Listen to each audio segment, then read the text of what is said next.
one better call of the night. We'll begin with Herb and Renfrew. Hello, Herb. How are you? Hi, Bob and Chris. Thanks for taking my call. You guys kind of took my question. Says is after watching some great play from some young quarterbacks in the NFC playoffs, with up and coming offensive coaches, do you guys think Kenny Pickett can make the next steps with Matt Canada? Well, I think he can if they allow themselves to use the middle of the field more, scheme more, do better things in terms of crossing patterns or deeper slants. We saw George Pickens do more of that at the end of the year. They got better, sure. They need to get a lot better because, quite frankly, if you look at it, and Herb, this is true. Chris, look at the teams that won, even the teams that didn't win in these wild card playoffs. Everyone's scoring 28 to 31 points, even in losses. So you better be able to score points. And I think they're making strides in that. The question is, does Mike Tomlin believe? The answer is in-house. And so far, the answer is yes, he believes that, but I don't think this decision is 100% made yet. I mean, they're making strides, but not enough of them. Here's another stat for you. The top 10 scoring teams in the league this year in points per game, only one of them did not make the postseason, and that was Detroit. They were fifth in the league in scoring with a defense every bit as bad as Minnesota's, Bob. But what do you know about the Lions? You watch all these games, same as I do. Nobody, and I mean nobody, wanted a piece of them down the stretch. They were actually the best team in the NFC North easily by the end of the season and would have been a problem in the playoffs. I mean that. By contrast here, and this is just a philosophical thing, but the numbers back me up. It's an offensive league. We all know it. 4 of the top 10 teams in terms of scoring defense points per game didn't make the postseason. So what does that tell you? Yeah, the really good teams do both well, but there's a lot more value in being able to score the football than there is in being able to defend it. And I think the Steelers and I think Mike Tomlin needs to get with that program because, as I have said time and again during this entire saga, it is not 2000 or 2002 or even 05 or 08 anymore. You can't win by just being stingy on defense and doing enough on offense. Yeah, you have to have that quick strike ability whenever it's called upon and score quickly, and they haven't really done that at all. Let's go to Bill in Coriopolis. Bill, how you doing? Good. Hi, Bob. Hi, Chris. Great show. And, Chris, very much enjoy your talk on the fan all the time. So Appreciate you may it. have answered part of this. When you watch other teams in the playoffs or during the season and they run other plays, I say, well, the Steelers could run those same plays.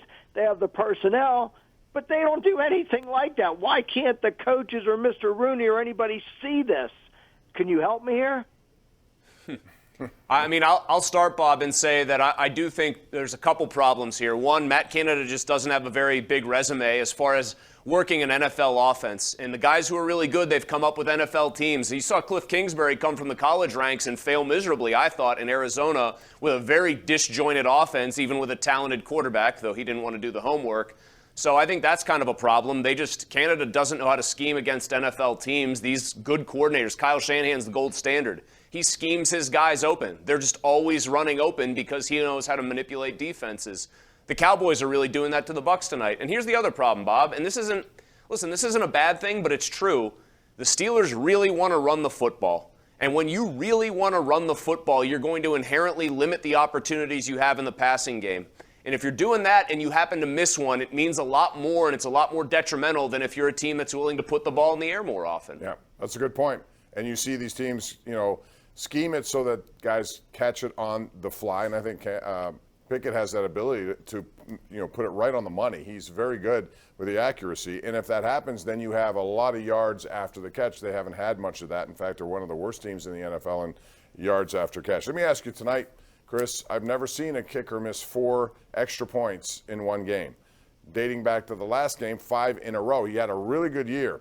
But Brett Maher is in a bad place right now. And just like in golf or anything else, when you're in a bad place, I think it leaves Dallas in a really precarious position moving on to San Francisco, assuming they wrap this up, which I think they will.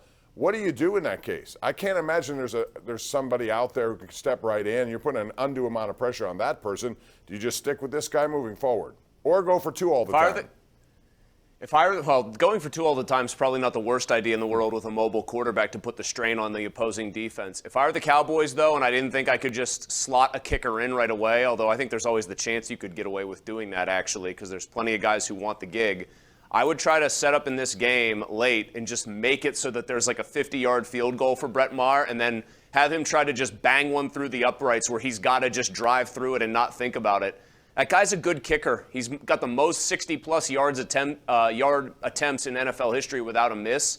He's not bad, but you said it. It's golf. He's got the yips. He's wiping across the ball here. He's just pushing putts. He's shanking everything. I know something about that. I think they actually have to do something where he has to just go and hammer the mechanics here because, frankly, an extra point is too short and there's too many thoughts that can crop up in your mind when you can't just grip it and rip it, so to speak. We were sitting up there, and after he missed his first two by missing it to the right, I said, you watch, there'll be a compensation here.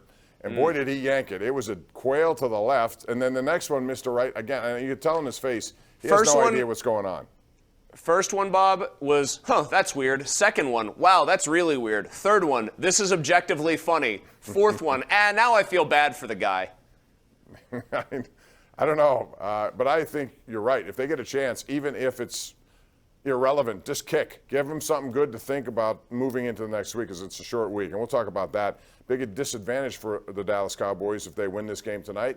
You have 2 less days of preparation knowing the San Francisco played on Saturday, but TV rules the roost. That's how we know it works in the NFL. We'll take a break, come back with more right here. It's Pittsburgh CW. It's the Ireland Contracting Nightly Sports Call.